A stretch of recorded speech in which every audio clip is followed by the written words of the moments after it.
congratulations to Caitlyn Clark for being named Time Athlete of the Year.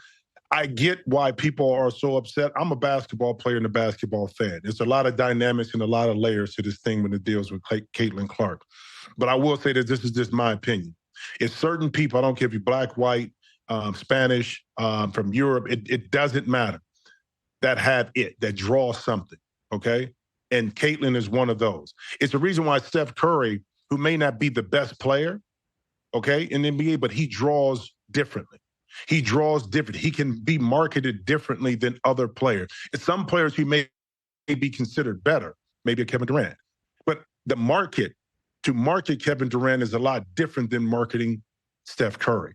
People resonate with Steph Curry a lot more than a KD. Now, that may be KD's personality, okay? He doesn't really care. I'm just using KD as an example of a player that physically is, I think, a better overall player than Steph.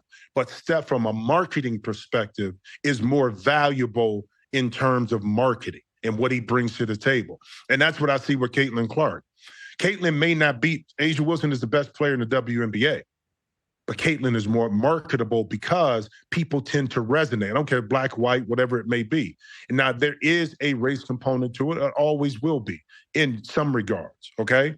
But the player itself, the person, what she was able to do, how she resonated, how she drew eyes to the TV. I don't agree with the Mystics owner saying that the whole WNBA should have been named up, because that's not true. The whole WNBA benefited this year from the viewership increase because of the excitement between Angel Reese and also Caitlyn Clark. But from a pure marketing perspective, Caitlyn Clark was it. Angel Reese added to that because of that duel and that rivalry, okay? But some people, keep in mind, this is a business. When Nike signs a athlete, okay, they want to get an ROI, return on their investment. How do they do that?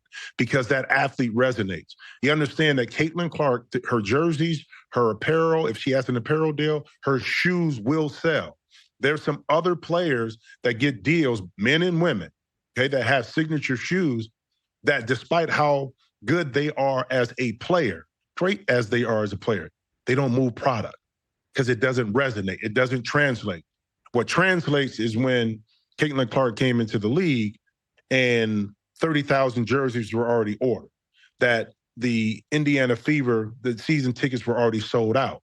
When you go on the road to the Mystics and they have to change the venue in which it's going to be played to play, where the Wizards play, okay, on a couple of occasions. It's only certain people that do that. Whether you like Caitlyn or not, are you interested? If you're a ball player, there's certain aspects you got to love about Caitlyn's game. If you just truly love basketball, all the other stuff we can debate. And there are some other factors that go into this. Don't get me wrong.